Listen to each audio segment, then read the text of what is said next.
Everybody. Welcome to Café on Tampa Online. I'm Bill Carlson, and we've got a really special guest today, our second ever international guest. We said she was from Singapore. She's actually in Kuala Lumpur, Malaysia today. Del, why don't you introduce her? Thank you, Bill, and good morning to everybody in Café on Tampa land. Our guest speaker today is Murshidah Said, international speaker and business and life coach. Please tell us a little bit about yourself, where you are, and what time of day it is where you are. Hi, thank you so much, Del, for the introduction, and thanks, Bill, for having me here. I'm so grateful that you have invited me, and I'm so happy to be here to share with all of you.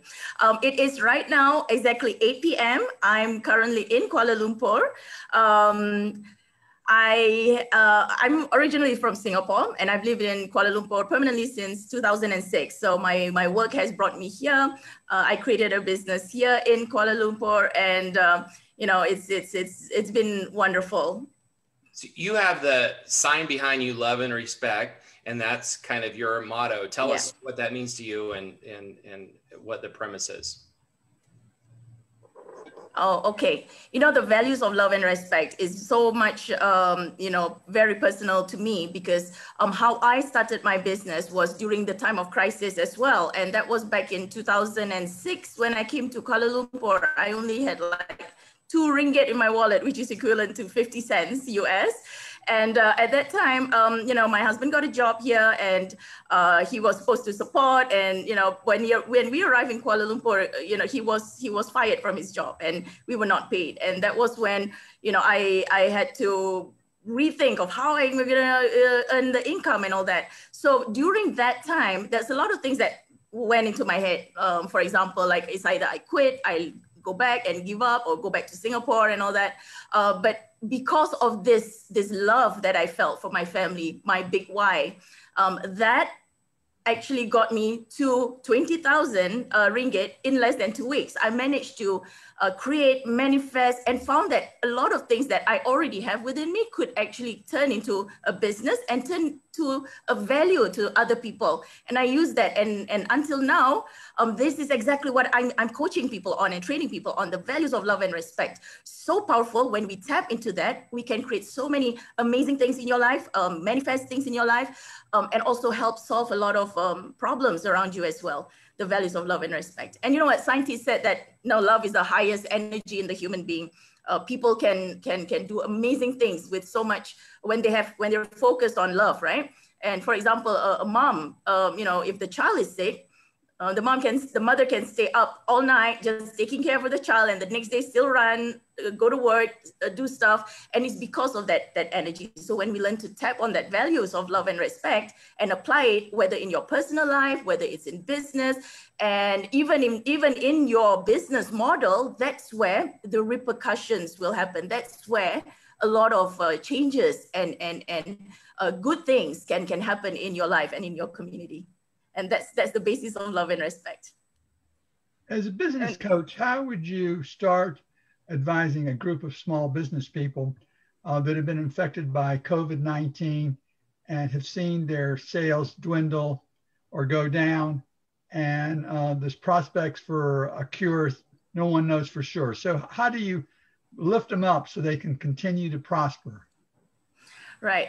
One of the things that I encourage is to be in community, because if you're alone, you're struggling by yourself, you don't have anyone to talk to, you don't have any support system, and that's where you know, that's where you get more alone, and you feel more you know, depressed, and you feel like there's not much support.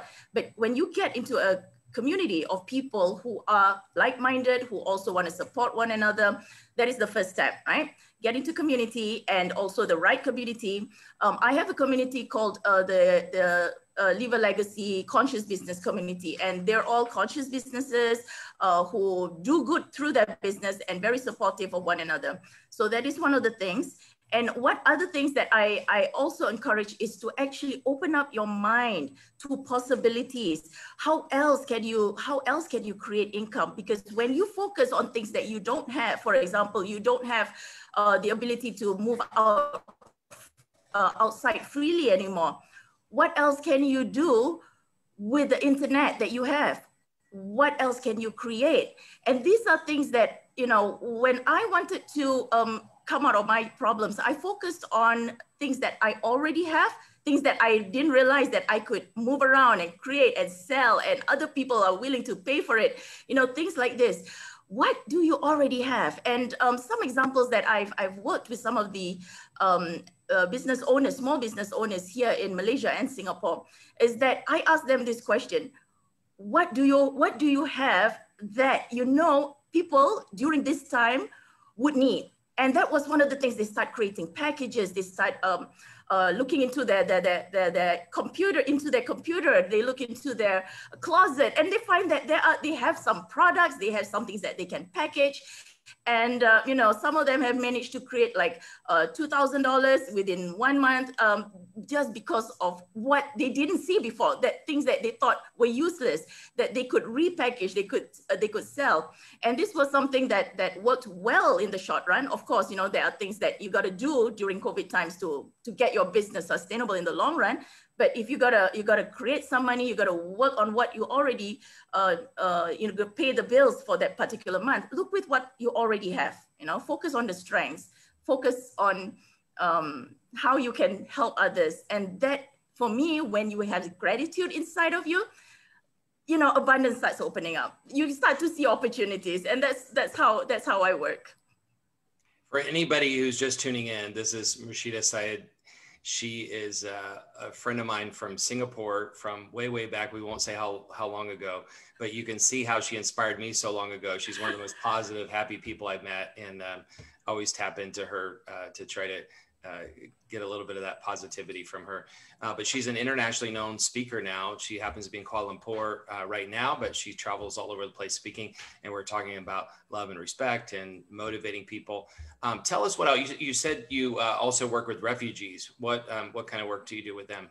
And what kind of refugees from where? Yeah. Okay.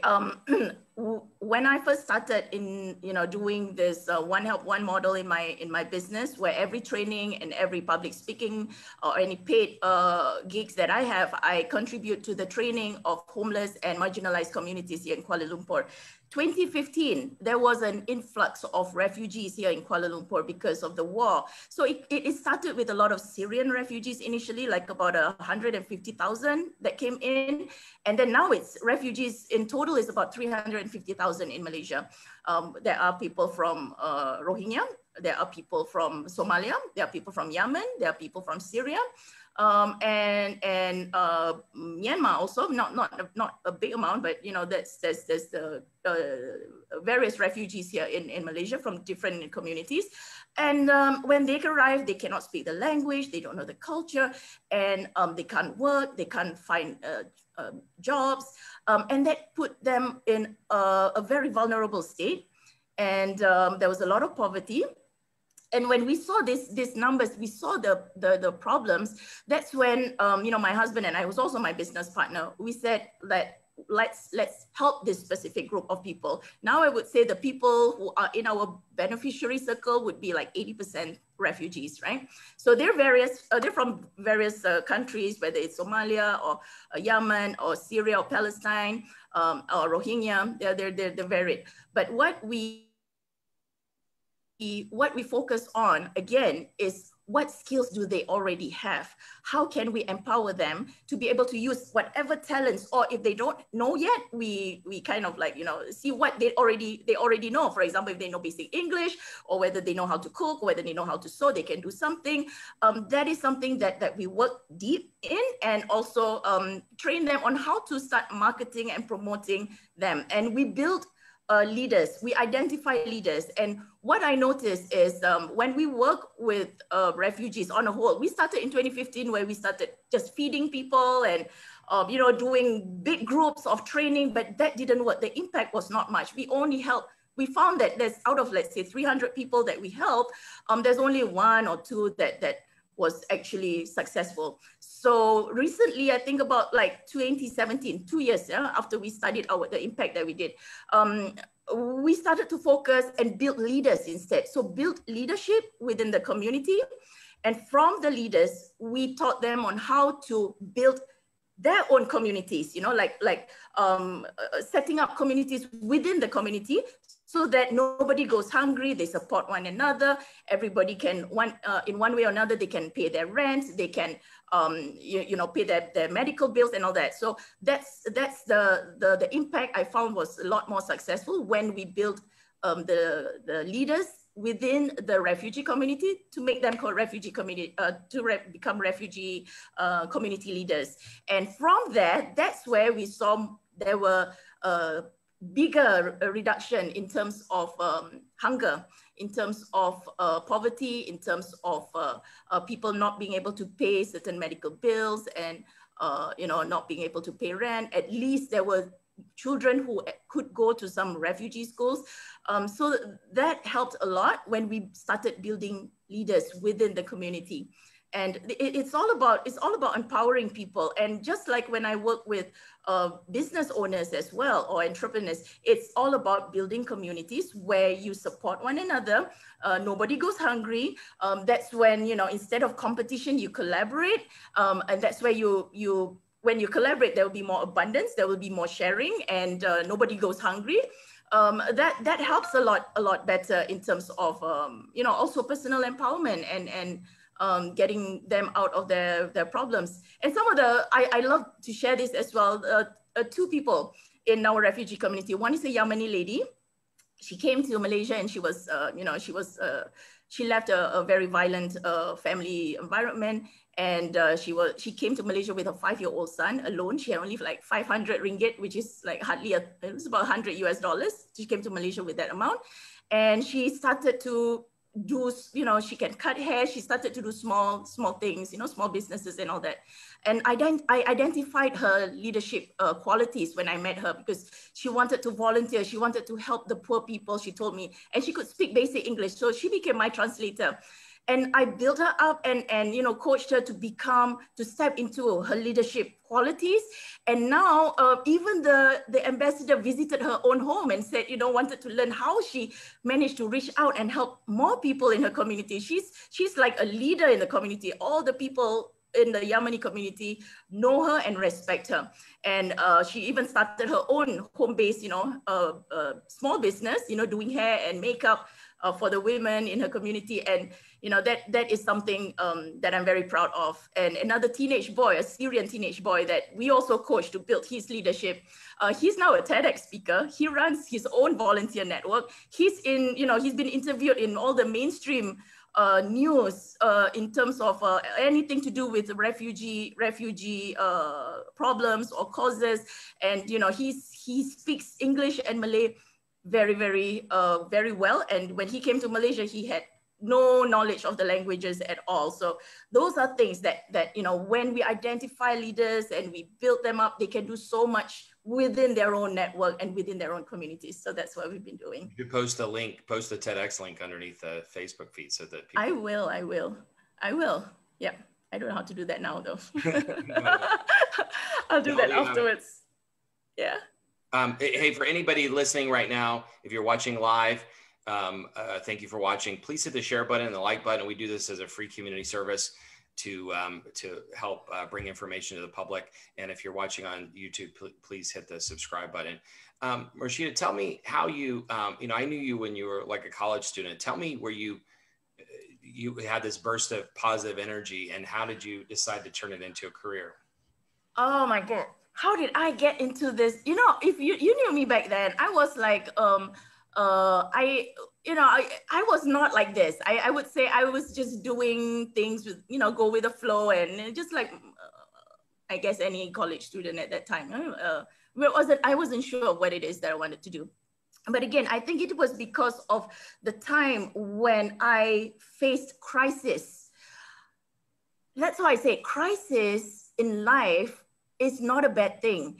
It makes you turn into something that you are meant to do. And for me, how I stepped into my power was back in 2006 when, I said, I got to figure out in the shortest period of time so that I don't become homeless and I don't have to ask my family for money, because I wanted to do something on my own. I want to keep my family together. That thought itself, when I only had like 2 ringgit, which is like 50 cents in my wallet, and I'm like, I got to turn something around, that got me into that power. So that was when I realized, you know, when I was facing problems and challenges in my life, I noticed 2 types of people, Bill and Del. I found that there's a group of people who want to make your life more miserable when you're in trouble, you know, when you're not doing so well. They either, you know, they make things or make life or try to create more obstacles in your life. And I don't know, have you met people like that? No, I have, you know, or they say hurtful things that make it more difficult for you, you know. And there's another type of person that just wants to help you no matter what, and they don't ask for anything back in return. And I told myself at that time, when I was facing those challenges in my life, I told myself, when I come out of this, and I hope it was going to be the quickest time to get out of that challenge, is that I won't be that second type of person where I help others and I don't ask for anything back in return. And that has been my mantra, that has been my belief, and that is how that has been my, I would say, my push to what it is I'm doing right now. And it's fun, it's joyful, and it's, you know, and when I help others step into their power as well, and be able to give and do it joyfully and have fun with it, that makes it more, you know, yeah, it's good, it's funner. Yeah, you know, that's what life is all about. And that's when, you know, I would love to encourage people, instead of focusing on everybody else's faults or weaknesses or differences, why don't we all come together and find the strengths in each and every one of us, and how we can work together, collaborate together, and make the world a much better place, you know. And it's really joyful, and everybody wins. Well, your enthusiasm is contagious. You're an international speaker. You speak English beautifully. If I was in where you are now, I wouldn't be able to speak in the native language. What is your primary language, or the first language you learned? How did you learn to speak English so well? And what advice would you give to many Americans who only know one language?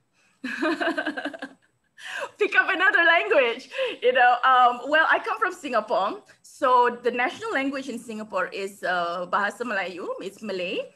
And it is my mother tongue as well. So I speak both English and Malay at home. And in schools in Singapore, it's all English as the main medium. And we do have a second language that we take out, which is our mother tongue. So that's where, you know, we get to practice it quite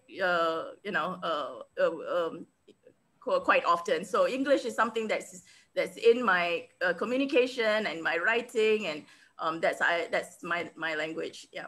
So if anybody, I would recommend to, you know, if you can pick up another language, you know, the Syrian boy that I was talking about, when I met him, he was 15 years old. Now he's 20 already. When he was 15, he said that when he arrived in Malaysia, he could only speak one language, which is Arabic, right? And it took him a lot of YouTube videos to learn English, and he learned English and Malay, and he learned one word every day. And that was how he started to pick up. And now he speaks both languages, plus of course his native language, very fluently. So that could be something that, you know, you can try. Just pick up any language randomly and just do one language, one word a day, and yeah. And so you talked about talk to a native speaker. You talked about dealing with negative people in this environment, especially in the United States right now. There's lots and lots of negativity. So how would you recommend that people use love and respect to turn somebody from being negative to positive? Okay, you know, love is a more powerful energy than hate. Hate may look like, you know, oh, it's, you know, people can hit others with when they're angry or when they're in a negative state, but love is actually a more powerful energy. So when you focus on love, no matter what, when you radiate love in your heart, people can feel that, you know. So you don't return hate with hate, you return hate with love, right? So it's like you don't like when somebody says something negative and all that, you don't go and enhance and say, oh, let's, you know, go deep into that hate. You talk about, yeah, okay, whatever, you know, but you say thank you, that's a very interesting opinion, and that's it, you know. But focus on the good, focus on doing good, and do it with purpose. And that's why when I work with business owners, and I call them conscious business owners, is because you got to make profits, right? In your business, making it sustainable. So when you have those profits with purpose of helping people come out of poverty, that profits can be used to clean the environment. Those profits can be eliminating maybe child trafficking or child labor. That kind of, you know, the intention, and you do it through action, that is where real change happens. So it cannot take one person to do all the work. It takes a whole lot of us together, coming together, this community, the world community coming together and working together collaboratively. So whenever people are angry or spreading hate, we just don't give attention to that, but more doing more positive things that can actually add value to others. And then, you know, you might want to invite those haters along to join you on the journey as well, if they're willing to, you know, not be hateful. You know, one topic I think on the international business community is climate change. That's something that no one country or one group of countries is going to be able to resolve. It's going to take all the nations of the world. Absolutely. Give us a little bit of your upbeat advice on how to go in that direction to begin to tackle climate change. I personally think it's a real thing.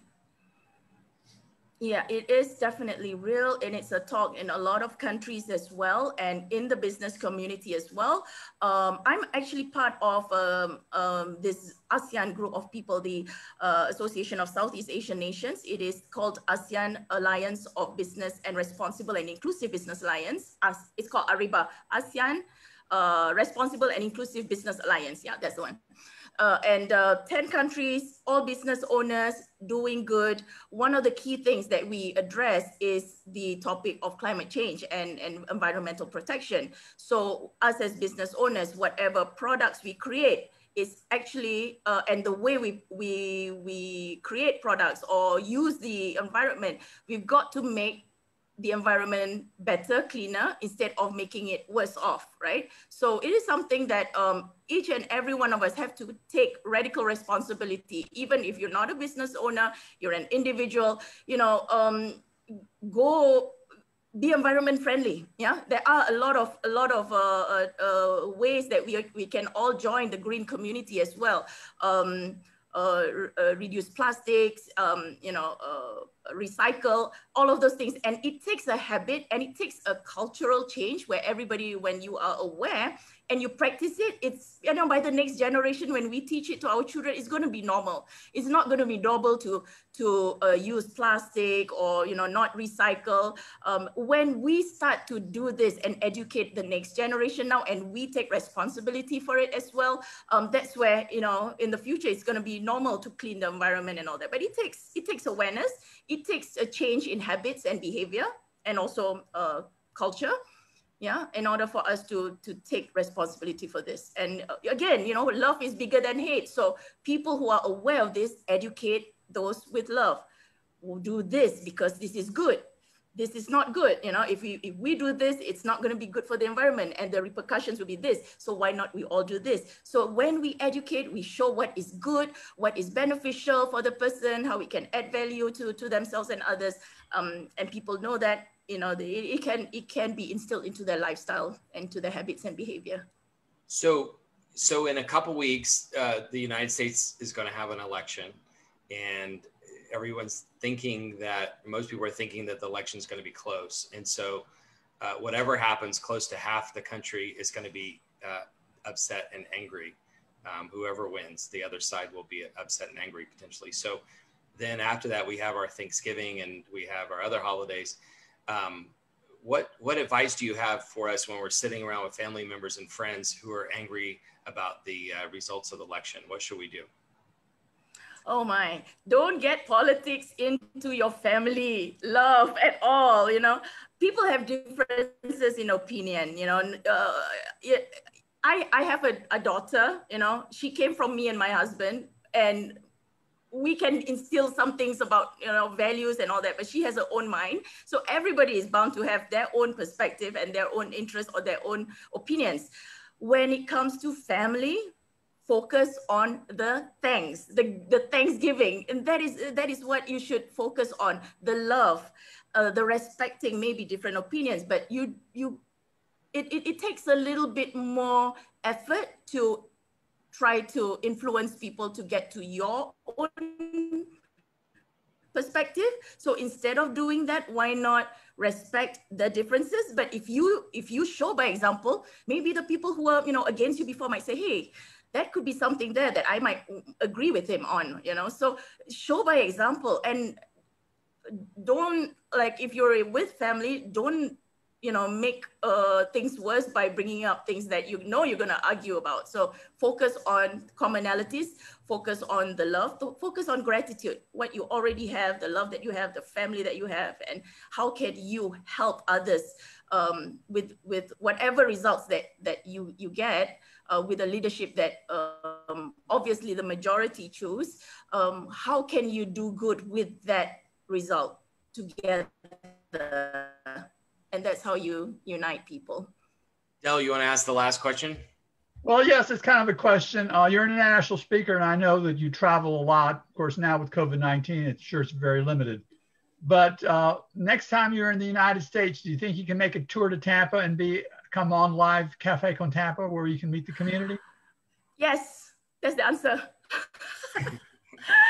When the borders open, hopefully soon, Tampa will be one of the first places I'll go first. Yeah, I'll meet you, Del. I'll go and visit you. She was supposed to be going to Miami in March, and then she was going to try to stop in Tampa on the way back, and then COVID-19 hit. Any other? We've got a couple more minutes. Any other thoughts, recommendations, inspiration for the day? And then also, if you have any websites or places you'd like us to go to for more information, more videos.